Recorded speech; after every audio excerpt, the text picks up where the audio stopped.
आता पाहूया टॉप 9 महत्त्वाच्या बातम्या। राजस्थानचे राज्यपाल हरिभाऊ बागडेंचं नाव उपराष्ट्रपतीपदासाठी चर्चेत, तर तमिळनाडूचे राज्यपाल रवी, बिहारचे मुख्यमंत्री नितीश कुमारांचं नावही चर्चेत। सूत्रांची माहिती, प्रकृतीच्या कारणासह धनखड यांच्याकडून उपराष्ट्रपतीपदाचा राजीनामा। अलाहाबाद उच्च न्यायालयाचे न्यायमूर्ती यशवंत वर्मा यांना पदावरून हटवण्यासाठी खासदारांचं पत्र। 145 लोकसभा सदस्यांच्या स्वाक्षऱ्या असलेलं पत्र शिष्टमंडळानं लोकसभा अध्यक्षांना सादर केलं। ऑपरेशन सिंदूरवर संसदेमध्ये पुढील आठवड्यामध्ये चर्चा। ऑपरेशन सिंदूरवर चर्चा घेण्यासाठी काल विरोधकांना गदारोळ। सरकार सविस्तर चर्चेसाठी तयार, राजनाथ सिंह आणि जेपी नड्डांची माहिती।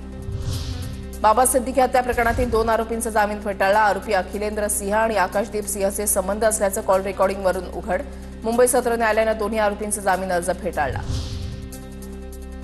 पोलीस अधिकारी जालिंदर सुपेकर यांना गृह विभागाची क्लीन चिट। कारागृहासाठीच्या वस्तू खरेदी प्रकरणी अपर पोलीस महासंचालक अमिताभ गुप्ता आणि जालिंदर सुपेकर यांच्यावर आरोप केले होते। संतोष देशमुख हत्या प्रकरणी बीडच्या विशेष मोकोका न्यायालयामध्ये सुनावणी। कराडच्या दोषमुक्तीच्या अर्जावर निर्णय घेणार। आरोपींच्या संपत्ती जप्तीसाठी केलेल्या अर्जावर देखील निर्णय येणार।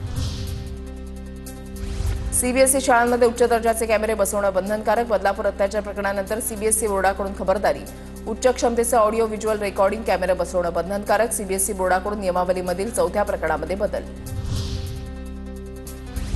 राज्यामधील परिचारिका विविध मागण्यांसाठी संपावर। जे कामा सेंट जॉर्ज सिटी जीटी रुग्णालयामधील नियमित शस्त्रक्रिया पूर्णपणे बंद। केवळ अतितत्काळ शस्त्रक्रिया करण्यात येणार। देशभरात 3,46,00,000 स्मार्ट मीटर कार्यरत। ऊर्जा राज्यमंत्री श्रीपाद नाईक यांची राज्यसभेत माहिती। सरकारच्या सुधारित वितरण क्षेत्र योजनेअंतर्गत एकूण 2,27,00,000 स्मार्ट मीटर बसवण्यात आले।